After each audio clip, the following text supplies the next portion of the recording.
Welcome to the Genealogy Gems podcast, providing quick and innovative ways to make the absolute most out of your research time and creative ideas for sharing and displaying your family history.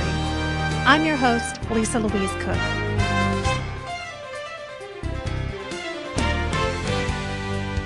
Hello and welcome to Genealogy Gems podcast episode number 119. Well, it's October, and that means it's Family History Month here in the U.S., and I hope that you're finding some time to do some ancestor hunting and maybe work on a family history-themed Christmas present or two. Yeah, it's just right around the corner. That's sort of what I'm focused on right now, in addition to a big project that has pretty much taken over my craft room. Now, I'm wondering, when you were little, did you play in card table tents? I sure did. So if you're not familiar with what a card table tent is, when I was a kid, my mom would see me wandering around the house complaining about being bored on a rainy day, and she would pull out the folding table that they used to play cards, just like, 3 feet by 3 feet kind of size folding table. And she'd throw a big old blanket over it, pull out some old pots and pans, hand them to me, and tell me to go play in the playhouse. And I don't know why, but something just magical just seemed to happen when I would crawl under that blanket, under the table, and into that little house. My imagination would just kind of let loose, and I would be happily playing under there for hours. Well, I'm sort of a bit of an excessive grandma, so rather than throwing the old blanket over our card table, I've decided to sew kind of a special card table house tent for my grandson, Davy. He is absolutely mad about the old TV show Blue's Clues. I'm wondering if you guys in the UK and Australia ever got to see Blue's Clues. Well, it was huge here in the US. It was a kids' TV show, and it was certainly really popular when my kids were little. But the only place I seem to be able to find it these days is on Netflix and on YouTube. So we've been pulling those out and showing them to Davy. And anyway, Blue of Blue's Clues is a dog, and she lives in this adorable little yellow house with the red roof, and that's what I'm making. I headed to the fabric store with my trusty iPad full of photographs that I'd found online, kind of showing the inside and the outside of this Blue's Clues house, and I spent about 2 hours going up and down the aisles of the fabric store looking for the closest matching fabrics that I could find to try to recreate Blue's Clues house. So each side of the house is double-sided. The outside fabric is the bright yellow house, and the inside fabric, I tried to pick ones that would look like the wallpaper that's in the Blue's Clues house. And of course, it's going to have windows and curtains and flowers and lizards and frogs on the outside. And and I even found a little unfinished wooden mailbox at the fabric store. And it's going to be transformed into that purple Blue's Clues mailbox that sits outside her house. So if Davy has half the fun playing in this Blue's Clues house as I have making it, it's going to be a huge success. So the Blue's Clues fort, we used to call those table tents forts too, it's going to be Davy's birthday present, which also falls in December. So I still need to come up with some Christmas presents. Maybe I'll have to make a red thinking chair, just like Blue's friend Steve used to have in the house. We'll see. But I'm also working on some family history themed Christmas gifts in addition to making the Blue's Clues house. Last year, I think I told you that I did some calendars for everyone in the Cooke family. And each month of the calendar, I put images for, family history events related to that month. And this year, I'm thinking about framing charts. It's really amazing that I haven't gotten around to this already, but I think it's about time. My friend Janet Havorka just happens to own the company Family Chart Masters, and she's going to be here in a day or two to attend the Family History Expo. It's going to be held here in my area this weekend in Northern California. So I'm going to be picking her brain and spending a good deal of time on their website. She told me that they have loads of new styles of charts. So I'm going to go through the website and pick out some gorgeous backgrounds and put some charts together. And maybe if I get lucky, she will have a few free minutes this weekend during the expo to record a segment here for the podcast and tell us about the latest and greatest things. So if you're looking for Christmas presents and ideas for things for the family this year, why not consider a family tree chart if you haven't done it already? Hopefully, you've already got your genealogy data in a database so that you can just export your GEDCOM and make it gorgeous for a gift that your family can really enjoy for years to come. It would really be an heirloom. And if you decide you'd like to check out the Family Chartist, which of course I highly recommend, I'm going to be using it, it'd be wonderful if you would go to the genealogygems.com website, just click podcast and head to the show notes for this episode, which is 119, and use the link that I have there for you. So when you use that link, if you decide to do some charts, then you're also supporting this free podcast at the same time. You really help make it possible to keep the free podcast episodes coming. So thank you very much for doing that. And by the way, many of you have asked what happened to our Amazon links on the website, because that link has been a way that so many of you have done such an amazing job supporting this podcast. Well, I explained a couple of episodes ago that what happened was Amazon dropped their California affiliate producers because of some new recent tax law changes. But guess what? I just got an email saying that they are reversing that. Yay! This is awesome news because I know for me, I just can't get through all my Christmas shopping without using Amazon.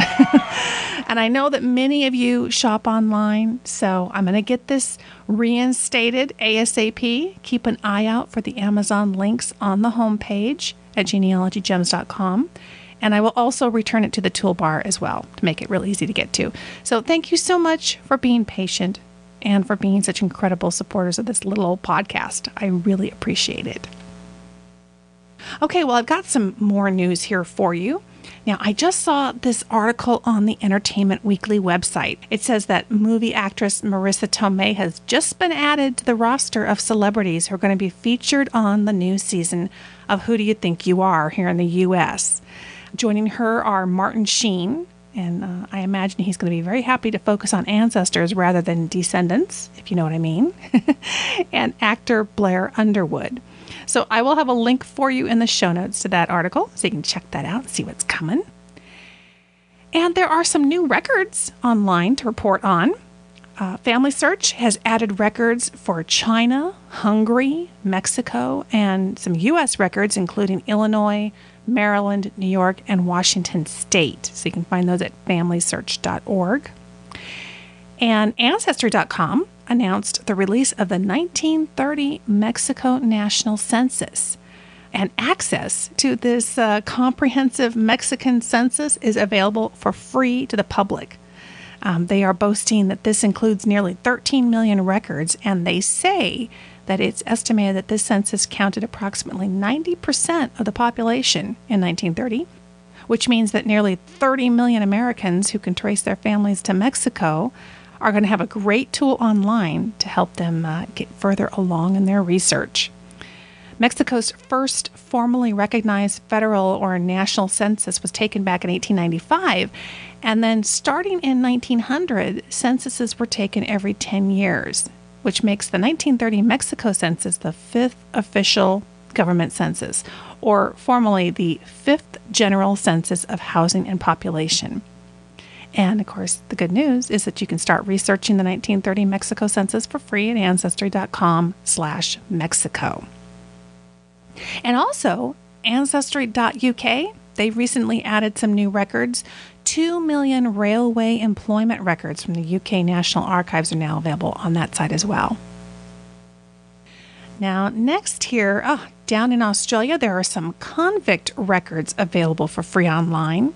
It's the free Convict Records website, which you can find at convictrecords.com.au, is based around the British Convict Transportation Register. It was compiled by the State Library of Queensland.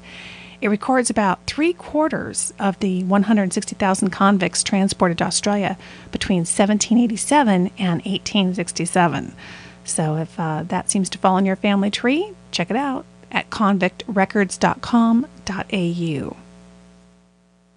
There is also a new database available that allows folks to search for slave ancestors.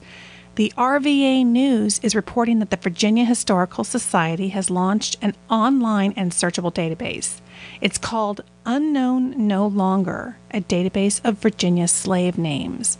And this free service will be an ever-updating catalog that will feature a sizable portion of the over 8 million records in the VHS archives. So I will have a link in the show notes to that for you as well. And being Family History Month, it's the ideal time for Roots Magic to announce the release of their long-awaited Personal Historian 2.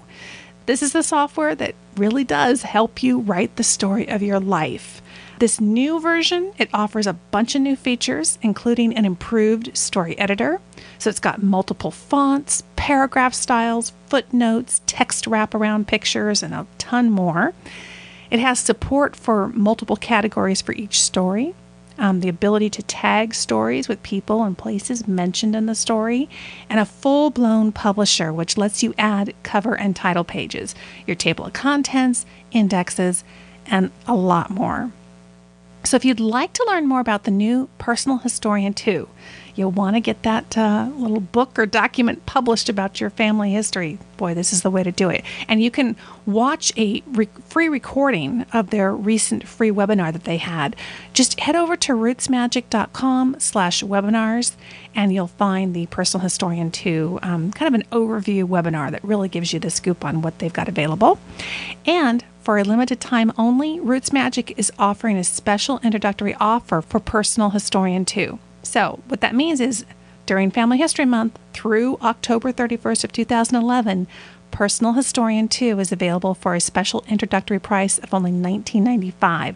So that means you're going to save $10 off the regular price. The discount is available only on the Personal Historian website.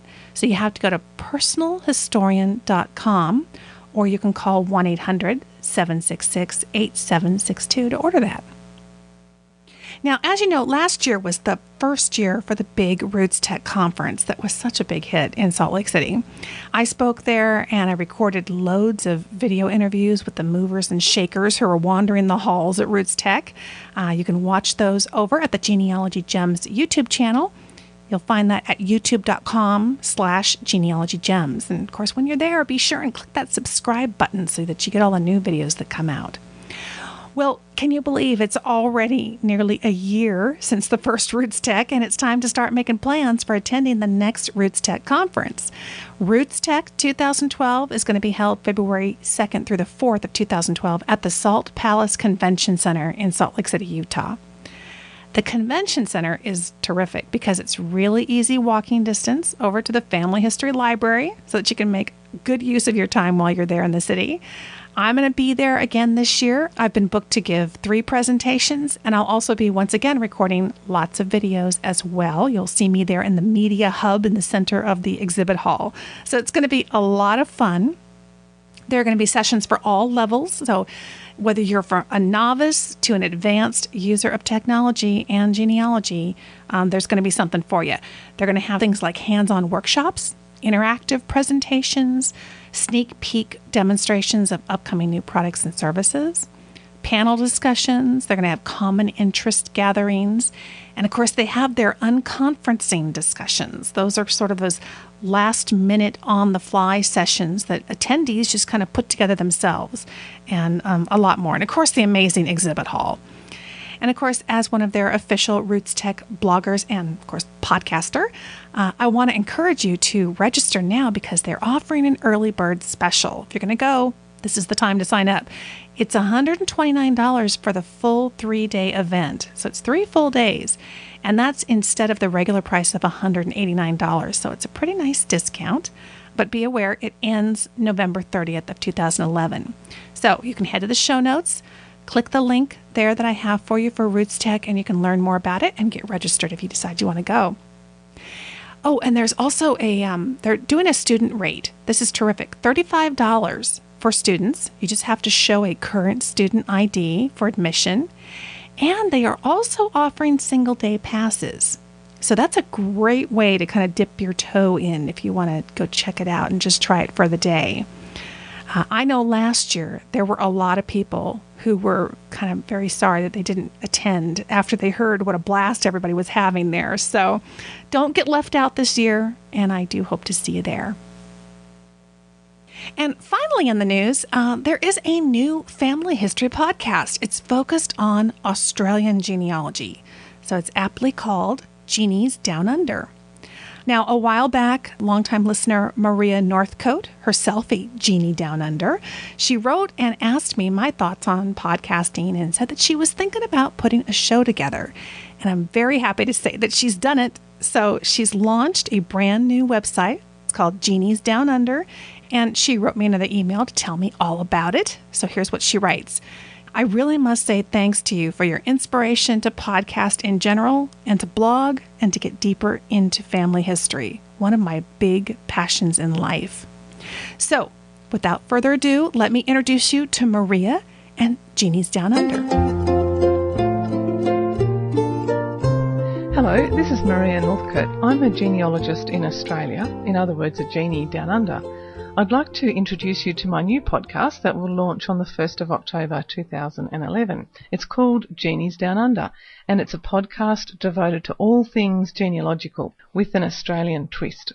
So if you have an interest in family history in general, or if you have a particular connection to Australian genealogy, I'd invite you to tune into this podcast. I promise you it will be bursting with lots of tips, tools and tricks for genies, with some hints on the traps to avoid as well. There'll also be lots of family history stories and ideas on how you can get to know your own ancestors beyond just the names and dates.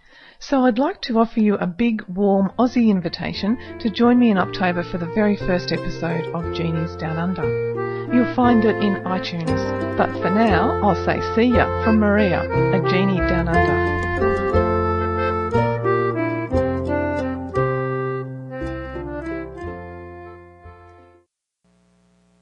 Okay, well, coming up next, I've got a special edition of the Genealogy Gems mailbox. Stay tuned.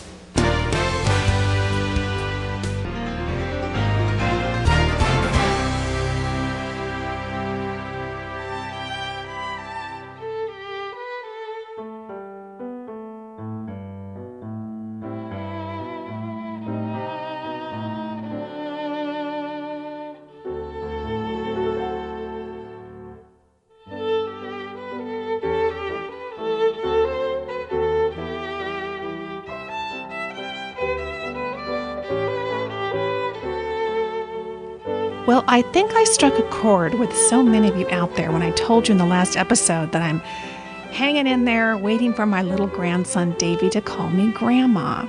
My email box was overflowing with the most wonderful stories of the terms of endearment that you use in your family for grandmothers and grandfathers. Now, you just heard from Maria in Australia about her new Genie's Down Under podcast, and when she got done telling me about it, she also shared that in her family, they distinguish between her mother's parents and her father's parents by using their married surnames. So they say Grandma Northcote or Grandfather Walters. She says, not very exciting nicknames, but I thought I'd let you know how it happened in our family. Another small tradition that you may be interested in from our family, one that just started this year. We celebrate Mother's Day here in Australia in May, but because I don't have any children myself, my lovely sister decided to rename Mother's Day Auntie's Day as well. She brought a tear to my eye. The beautiful cyclamen plant my nieces and my sister gave me for Mother's/Auntie's Day this year is still sitting on the kitchen bench, flowering like mad. Elizabeth in Needham, Massachusetts writes, I found your podcast last spring and I've been listening on a regular basis. I download it from iTunes so I can listen to it when I walk or do the laundry or make dinner, etc. You asked about family names for grandparents. While we've used grandmother and grandfather in my family, my uncle, who died almost 2 years ago, was known as Grandsir to his grandchildren. My aunt is known as grandmother. I really must find out how that name evolved and write down the story. In my husband's Jewish family, grandparents are Bubby for grandmother and Pop or Zadie for grandfather. Though when Bubby's mother was still living, she was Bub to her great-grandchildren to differentiate her from Bubby. Suzanne in Panama City, Florida writes, Well, I grew up calling my dad's parents Grandpa and Grandma and my mom's parents Grandpa and Grandma. My husband was much more creative. 2 of his grandparents were named after what kind of road they lived on. One was Bumpy Road Granny. The other was Smooth Road Granny. He had another grandmother called Chicken Granny because she had chickens running around her yard. And a 4th grandmother was called Big Ol' Granny. She was called that not because of her size, but because she was actually the great-grandmother. I'm not sure what my husband called his grandfathers. I better ask him, because I might have another funny list of names to send you. As always, I enjoy the show, and I look forward to seeing you in November at the Georgia Family History Expo. And Liz posted on my Facebook page, when my daughter was learning to talk, she called my mother Dagar. My sister Elaine was E.T., and then became Auntie, and my father was Pa. She had her own language. She called marshmallows Yasyalos. O. Henry bars were Yohomi bars, and gingerbread men were Bundermen. She was very inventive. Lori in California not only wrote in, but shared a photograph that you can see in the show notes for this episode number 119. She writes, "It was taken on the front porch of my great-grandparents' home in Reesville, Wisconsin, about 1928. The names were written on the bottom of the picture, thankfully, and the writer referred to Lena, who's my great-aunt, first as Bammy before crossing it out. I always appreciate it when someone writes names on photos, but this one is more appreciated as it reveals the quirky nickname Bammy for Grandma. Gotta love it. I always love your podcast. Thanks for your helpful gems." And next, Christine writes, "I just received my Ultimate Google for Genealogists collection from Family Tree Magazine. I can't wait to delve into it and get my Lisa fix between podcasts. I could relate to your story during episode 118 about your mother-in-law being called Pat Pat. When my maternal grandparents were alive, they affectionately called each other Pappy for some reason. Apparently, when I was a toddler, I heard that as Happy, and that's what my sisters and I called my grandmother for the rest of her life. It was a well-fitting name, too, because she was always happy. Thanks for all your great tips and stories." And Terry in Iowa writes, "My oldest daughter called her grandmothers Little Grandma and Big Grandma because my mother lived with her mother, so that way she could remain in her own home.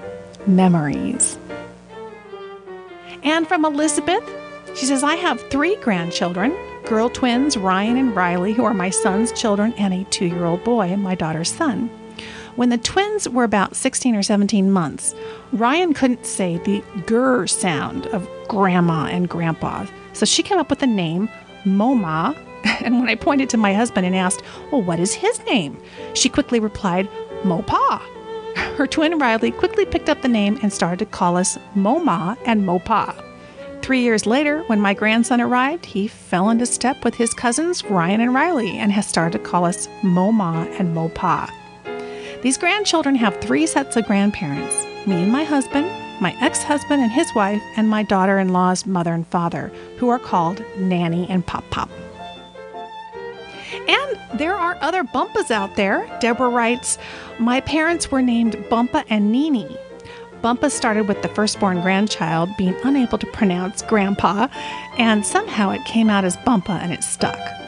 Nini was used because my mom didn't want to be called Grandma. They ultimately had 17 grandchildren and 7 great-grandchildren before their passing in 2007. I'm Noni to my 7 grandchildren, but Dad is just plain old Grandpa. Thanks for all the informative podcasts. Love listening to them on my walks with my 2 Jack Russells, Leroy and Mabel." Hi, Leroy and Mabel.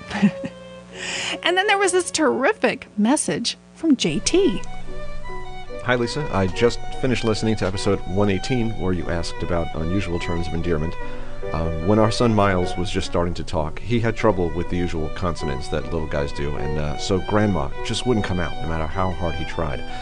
One day, when my mother-in-law stopped by, he was so excited to see her. He just stood in the center of the room. He held his arms out as he tried to call to her. You could see in his face how hard he was trying. He rose up on his toes, his hands opened wide, and he almost began shaking as the word traveled up his body and burst out of his mouth. "Hemi." not even close to Grandma. But it seemed to work for him, and satisfied, that's what he called her from that day on. His little sister Lily has adopted it as well, and my mother-in-law couldn't be happier that she has what must be a completely unique name from her grandkids. Enjoy your podcasts, and I always learn something new, so thanks so much. I love it. Thank you, JT, for recording that and sending it in. But I have to say, I think my favorite email came from Tim in San Jose, California. He writes, I recently listened to your podcast, which included your discussion of names given to grandparents. I thought I would share some of the names we used for our grandparents growing up. When I was born, I had 4 living grandparents and 5 great-grandparents who were all direct ancestors, not from second marriages. During my growing up years, they all lived within 5 miles of my family and we saw them often, so it was a challenge to uniquely identify each grandparent. There were the usual names, such as Grandma and Grandpa McBride for one set of grandparents, and Grandma and Grandpa Lamonti for a set of great-grandparents. Another set of great-grandparents were Granny and Louie. We called him by his first name, I don't know why. All of his grandchildren and great-grandchildren called him by his first name. I guess Granny comes from my Ozark heritage. But there were also a couple of unusual names. If someone was just listening to my sister, cousin, and me talk, they would hear something like Grandma in the Green or Grandma and Grandpa in the Yellow. When my older sister was quite young, she was the oldest of all the cousins on that side of the family. She identified one of our great-grandmothers as Grandma in the Greenhouse, which over time was shortened to Grandma in the Green, and one set of grandparents as Grandma and Grandpa in the Yellow House, which became the Grandma and Grandpa in the Yellow. I have not previously included these names in my genealogy database, but I have now added these names and the stories behind them since I know that we use these terms in family letters. It would be good to have notes how these names came about for when future generations are reading these letters so that they know who we're talking about. Thanks for the podcast. I enjoy listening to each one as soon as it comes out. I think this is priceless. And Tim really got the message I was hoping to send in bringing up this topic. This is part of our heritage. Take a few moments. Get these wonderful terms of endearment and their origins into your family history records and database. I think you'll be glad that you did. And JT, you're going to get a free 1-year premium membership for recording your terrific story. I love it when you guys out there call in on the voicemail line or record a little MP3 audio message and email it to me like JT did. That is awesome. And Tim, you're also going to get a 1-year premium membership because I love Grandma in the Green and Grandma in the Yellow. It's simply wonderful. So congratulations, you guys. Those are on the way to you. And thanks to all of you who took the time to write in. Thanks for being part of this podcast episode.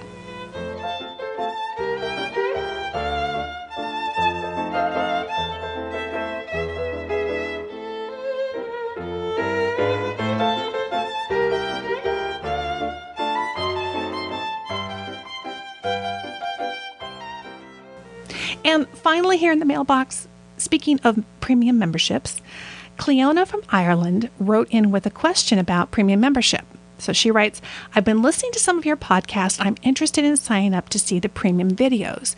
Would my subscription give me access to previous premium videos, such as those mentioned in your podcast, or just the future ones? Thanks, and well done for some very good podcasts. Well, Cleona, thank you so much. I'm so glad that you're enjoying the podcast. Let me give you a quick rundown of what you do get when you're a premium member. When you first sign up for premium membership, right out of the gate, you're going to get 6 of the most recent premium podcast episodes. So those are already there, kind of archived for you. You're also going to get lots of videos. So when I talked about the Google Earth for Genealogy video series, that includes 7 videos. Those are all there on the premium website. You can watch them there right from the website. But there's also a 13-part video series on Google. And this is pretty much the only place you can find this video series. It's called Google, a gold mine of genealogy gems. It walks you through step by step how to set up your iGoogle page specifically for genealogy research, shows you lots of other tips and tricks. That's exclusive to Premium Podcast right now. And there's also a 2-part hard drive organization video series. I know a lot of you have asked me about organizing your folders and your files on your computer. This shows you my system. I've been using it for 10 years. It works fantastic. So that is on there. And so those are all there, kind of right there, ready for you to go. They don't drop off. Now, I obviously will be down the road. I produce new videos as well. So some of those typically are attached to particular premium episodes that come out. But if we do ever move one of those series off in order to make room for a new series, you'll get lots of advance warning, so you'll know when that's coming. So as you can see, there's a lot of video content already waiting there for you. You've got the 6 premium podcasts, and then as each new premium podcast episode comes on, the oldest one drops off, just kind of like a magazine subscription. And then there's lots of other goodies on there. There's even, get this, genealogy crossword puzzles. I'm a crossword fiend, I admit it. A couple of you out there are even playing Scrabble with me online, aren't you? I've been playing with Liz recently, and she's tough. But anyway, tons of fun. I love crossword puzzles, so I figured why not make some up specifically for genealogy? So you'll just have to explore the rest of your premium membership. You'll find the archived newsletters. You'll find the membership board and forum. There's lots to do there.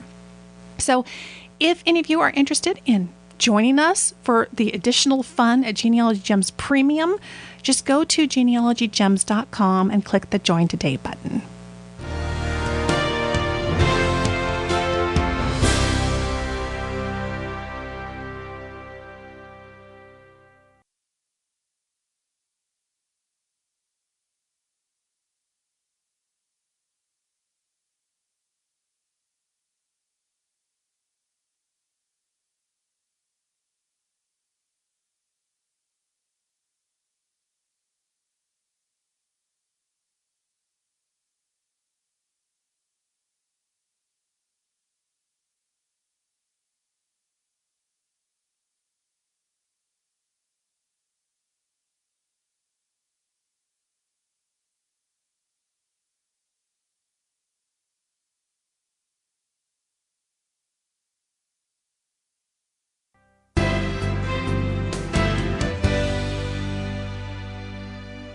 Are you looking to take the next step in your family history research and start recording your family tree in your own genealogy database? Or are you looking to make a switch to a more user-friendly genealogy software program? When my listeners and students ask me which program I prefer, I always recommend RootsMagic. It's the program I decided to make the switch to a couple of years ago, and I am so glad I did. You just won't find a more powerful genealogy software program, and building your family tree is easier than ever with the new RootsMagic 4. With RootsMagic, you can add unlimited facts, find anyone in your database with lightning speed with RootsMagic Explorer, quickly and easily create perfectly formatted sources with the RootsMagic Source Wizard. It makes it so easy. You can create customized reports, and best of all, you can now take RootsMagic wherever your research takes you with RootsMagic to Go, which lets you run RootsMagic directly off your flash drive.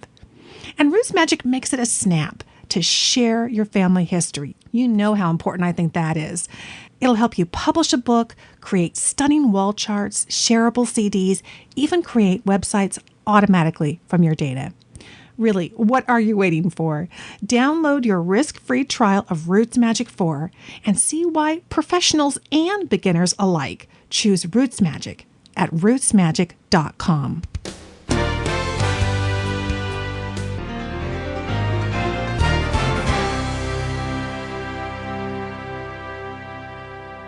At the top of the show, I was sharing with you a project that I'm working on for my grandson, Davy, and putting together and sewing this Blues Clues card table house.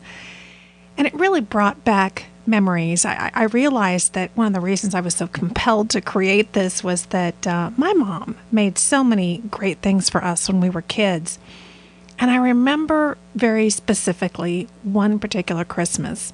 In fact, the story actually starts much earlier, several months before like I was referring to today, starting these Christmas projects in advance. And my mom was great at that. And she was an avid sewer. She made all of our clothes. She would save the scraps from the fabrics that she had. And I never really knew why. Well, one Christmas, I think I was probably about 9 or 10 years old. I remember that she seemed to be putting a lot of time in on sewing. And I would ask her, what are you making? Are you making me a new outfit? No, never mind. It's not for you. Don't worry. It's not for you. And it was funny because she was sewing on very small scraps of fabric, and I never put it together what it was she was doing. She never gave me a straight answer. So I would go back to playing with my Barbies, and I had the big, tall Barbie house, and I had, oh my gosh, I don't know how many Barbies I had, but I had all the furniture and that kind of stuff. But we weren't particularly well off. I didn't have a ton of accessories, and but I would just have a wonderful time. So I would sit and play, and she would sew, and I just kind of took it at that. Well, that Christmas, there was a big square present underneath the tree. And when I opened it up, it was a green sewing box, the kind that holds the spools of thread on the top, and you could put needles in there and thimbles, and then you pick up the top tray and you can put things underneath. And I thought, oh, what? She's going to let me start sewing? I had never really expressed a big interest in that. Kind of took me by surprise. I couldn't imagine why she was giving me a big sewing box. I couldn't believe she was going to let me touch her sewing machine. I opened it up, and on the top tray, it was filled with the little plastic Barbie shoes and purses and little boas, the kind they wrap around their neck, and all kinds of amazing goodies. And when I lifted the tray, there were dozens and dozens of beautiful, perfect little miniature outfits for my Barbies. Now, I was a Barbie fiend. Okay, we're just going to be right up front here with you. We played Barbies constantly. If we weren't watching The Partridge Family or Gilligan's Island, we were playing Barbies. And I couldn't believe it because I had seen those individually packaged outfits at the store, the ones that were like $4.99. Oh my gosh, practically the cost of a Barbie, and we could never afford that. And here were faux mink coats and long gowns and denim jeans and all kinds of a variety of outfits, not just for Barbie, but for Ken as well. And I remember just having tears well up in my eyes. I was so overwhelmed. And it dawned on me what she'd been doing for the last several months there at the sewing machine.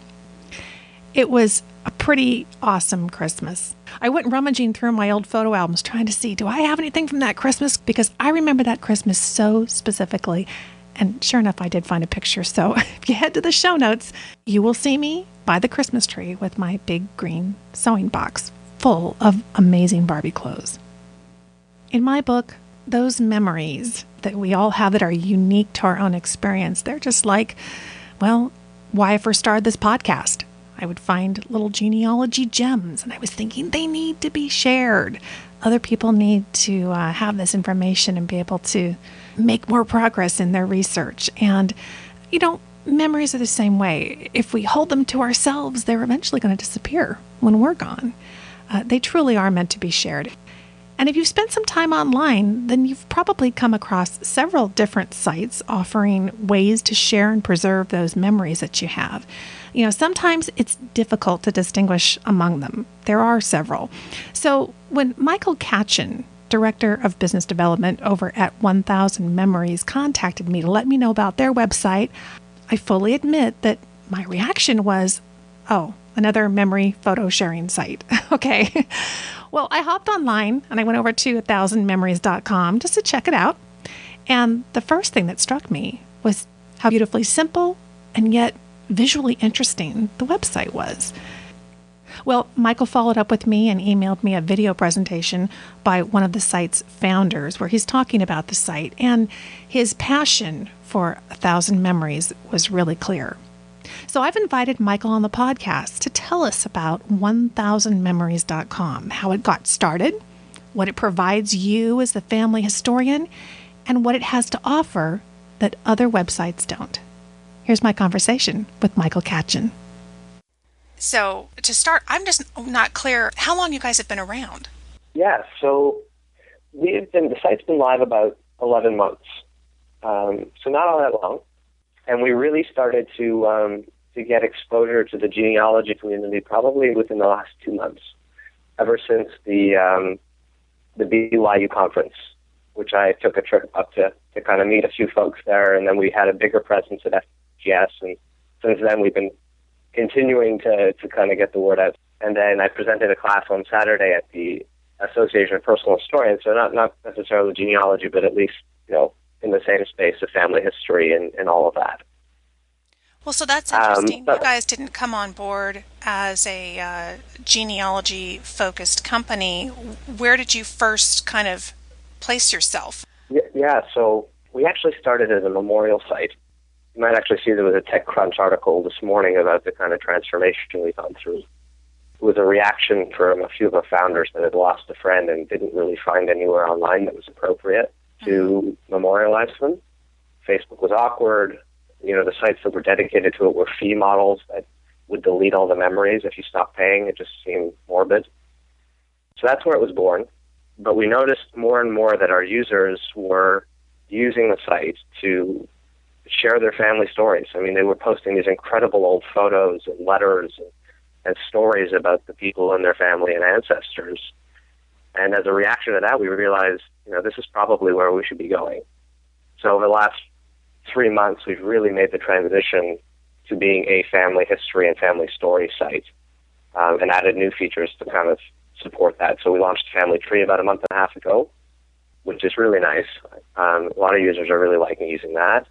We're going to launch a GEDCOM uploader within the next couple of weeks to make that easier to kind of get folks started on the site. And we launched a Social Security database visualization tool. So we're not heavy into the data like an Ancestry site. We're a lot more about the stories versus the data. But we're trying to make it at least easy for folks that want to do some of the searching on our site, give them some channels to do that. Well, that's really interesting because obviously you guys didn't start out as rabid family historians like so many of my listeners are. I mean, we're all just like passionate about it. So what's it been like for you being in that space? And, it's a whole nother area, of passion and interest. I think it's amazing. When you think about groups that really have, I don't even know if I can call it a hobby. It feels more than a hobby, really, for some people. It's their life's work in many ways, right? Yeah. A dedicated and passionate community, and it's so much fun to be a part of. It's been nice for us because the reception amongst folks that we've talked to has just been incredible. People seem to love that, opposed to most of the sites in genealogy, say we're not about putting names in boxes. We help do that, but we're really about capturing all the richness of who those people were and helping folks preserve the stories of their ancestors. And I don't know, that new theme seems to resonate. And it's been fun kind of engaging folks about how to get more and more people excited about family history, about how to get families interested in family history, as opposed to bringing a pedigree chart to a family reunion as a new way to kind of think about sharing stories that more people can relate to. Yeah. Now, you started out as a memorial site. You've kind of transitioned into family history. What other ways are you seeing people use this site? I'm kind of curious because it's interesting that it came to light to you that family historians were embracing it. Have there been other areas where people are finding it the place they want to put the memories about something else? Yeah, totally. So I've actually, in my role, I've been crafting a lot of partnerships with like-minded organizations to help them in kind of preserving and capturing their heritage. So a couple examples outside of the genealogy community would be Holocaust remembrance organizations, so folks that want to capture the stories of Holocaust survivors before it's too late. Veterans history groups is a really big one for us. So we're working with the Veterans History Project at the Library of Congress on this project to capture as many stories from veterans before this year's Memorial Remembrance Day in November. We're working with the CBC Radio in Canada. I'm originally Canadian, so that's kind of the context there. But they are a documentary series trying to help them capture the stories of ordinary Canadians as a new way to engage the audience and the listenership. So it's really a really broad spectrum of folks, everywhere from, these micro communities of, the Holocaust or veterans groups that are dedicated kind of groups and genealogy, all the way to the media partners like the CBC documentary series, which is a broad appeal to everybody about capturing their stories. It's interesting. One area that kind of comes to mind would be corporate. A company that wants to somehow put its story out there. Yeah. You can imagine that some corporations in America in particular have incredible, stories. Yeah. And then they could share it with, it could almost be a what do you call it, an orientation place for new employees to get familiar with the company, where it's been, where it's going. Some of them are evolving very quickly. My daughter just started a new job, and she said that's kind of what she's been doing. I thought, oh, that's interesting. It'd be great to have a place to go on the web one evening and be able to get up to speed on where your organization's been. Yeah, no kidding. That's interesting. That's an interesting idea. Yeah. Okay, so it started with the memorial site. You're kind of embracing the family history. Is that going to be a main area of focus now, or do you really see yourself just staying very diversified in terms of the different niches that you're going to be serving? So our philosophy is kind of where we're trying to go, is to be that place where everyone who has ever lived will be remembered. Mm-hmm. I mean, we're really trying to create a Wikipedia for everybody. But we're definitely, if I can call it, doubling down on genealogy. It's a group that is embracing the site, we know is excited about what we're doing, and so we're trying to launch features for them, listen as much as we can to adopt whatever new features sound exciting for the group. Things that may exist in genealogy elsewhere or may not exist online today that we can introduce. So we're really committed to the genealogy and family history community. I think it's absolutely a group that we want to serve as best as possible, and we're diving in with both feet. It's interesting because you're having to get up to speed very quickly with what's already out there. And, of course, one of my thoughts when I first saw the site was, okay, so here's another kind of a collection of a memory collection type of location. Each company or website kind of takes a different spin. What do you think is going to be your differentiating factor? What's going to make people say, oh, yeah, but 1,000 Memories does this? And because, it's a huge investment of time. I mean, I'm looking at the site right now, and I see all the photographs people upload. I know I'm trying to move my own photos from one computer to the next, and I realize how many I have. It's a huge investment of time to commit to a website and upload things there. So I guess what's your pitch as to why people should make the effort with 1,000 Memories? No question. I think that's a really good question. I'll say three things, Lisa.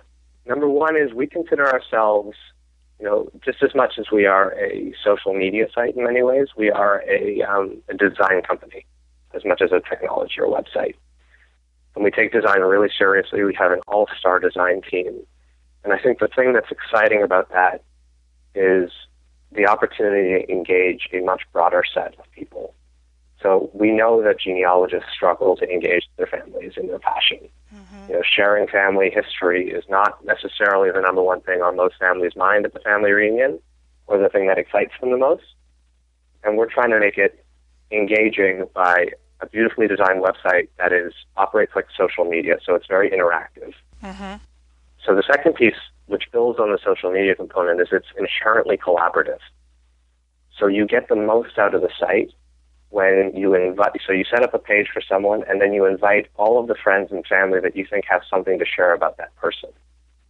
And by pulling together all those, what we call fragments of memory, so someone has a photo in a shoebox that you've never seen, or a letter from the Second World War that you've never seen, when you pull all of that together, you build an incredibly rich portrait of someone's life, and it's also easier for each person to participate, because it's not all incumbent on the one family historian in the family, but everybody has a photo or a story of grandma or great-grandma to share, and they can do that really easily on the site.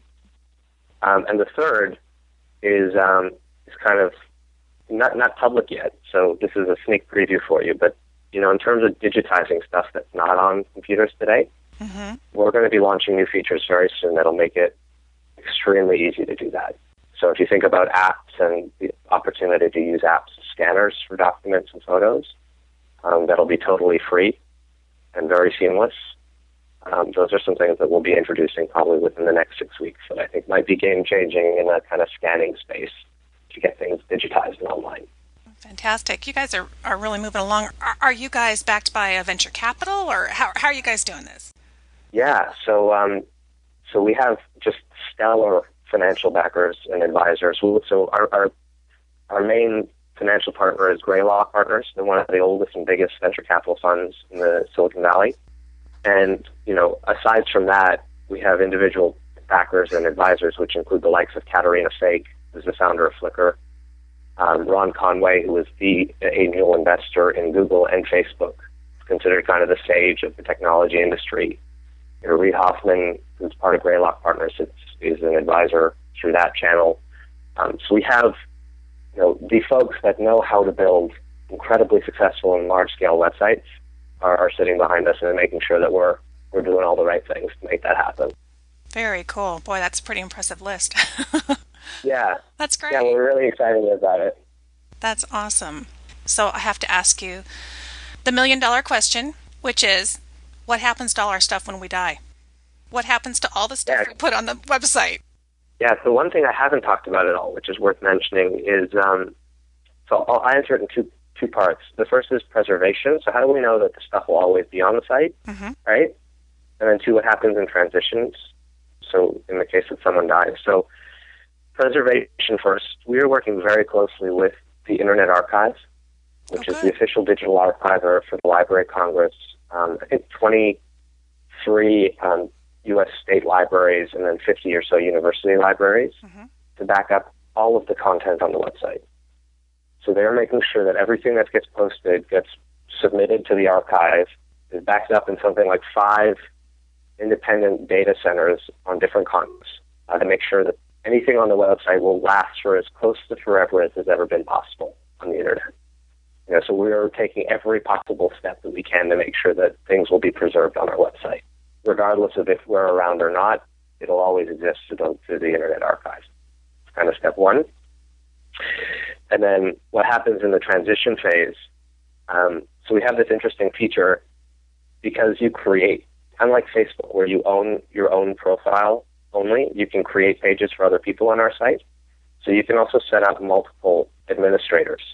So if you're concerned about transitioning your site or a grandparent's site or something, you can set up an administrator for several administrators for the one page, and it would simply pass on to whoever the second or third administrator would be. That's a fantastic backup plan. I mean, it really is, and it's impressive. Yeah. And it just occurred to me, and I hope you don't mind me asking this, but I was just reading, somebody was talking about that they were working on family trees for families that despise each other. Yeah. And believe it or not, they're out there. And believe it or not, some people and families are really vindictive. What's the process? If you get on here and you find out that your disgruntled brother-in-law is slandering you from one end to the other on those memories. So this is a great question. Something that we get asked a lot. So there's a couple ways we take care of it. I mean, number one is we have very robust semantic filters on the website that any slanderous or offensive comment gets flagged and waits in our bank for approval or not approval, depending on whether or not it's malicious.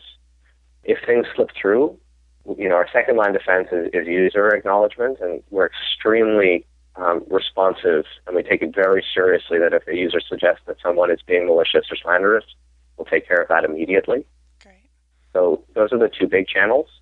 And the third is, content browsing. We're constantly watching the things that are being posted to the site and flagging. But I think the interesting thing to note about all of it is, I think in the 11 months we've been around, we have had very few even questionable circumstances. Yeah.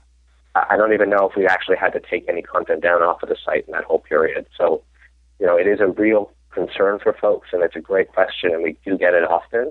I just think it's also interesting that it's really not something that we've seen so far. But we are well positioned to kind of take care of it. Kind of speaks to your design. There's some, obviously the design of your site doesn't attract that kind of person and doesn't really speak to that. So that, and I'm not surprised.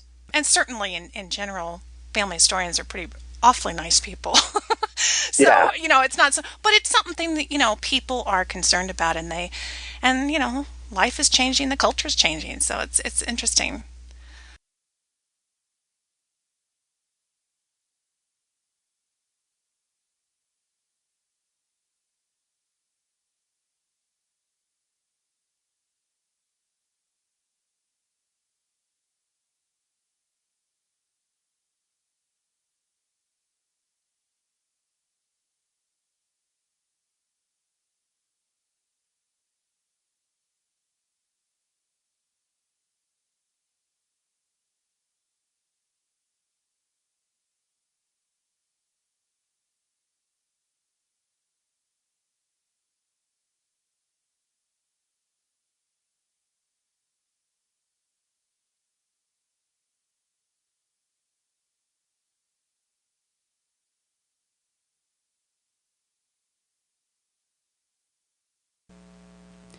thank you so much for joining me for Genealogy Gems podcast episode number 119. My very special thanks to Michael Katchen of 1,000 Memories for joining me today on the podcast. And I want to wrap up this episode today with one more email from a listener. Kate in Ann Arbor, Michigan took the time to write in and just make my day. She says, "Thanks for the updates to your podcast. Your app is wonderful. Each day I find new ways to enjoy your presentations. Now I can share your podcast by text. I can now easily share your podcast with my Tech Challenge friends. Your discussion with Old Mert about quilting will be sent to my sister-in-law, who is part of a large quilt group in Lancaster, Virginia. You inspire me with both genealogical information and your tech info. Last week, I was at an Apple store. The young geek saw my iPod Touch and asked what my favorite app was. Of course, your app was the first one I mentioned. I think he was impressed. We shared info on Dropbox, which I learned about that from you." Love it. Thank you, Kate. And thanks for listening, friend. I'll talk to you soon.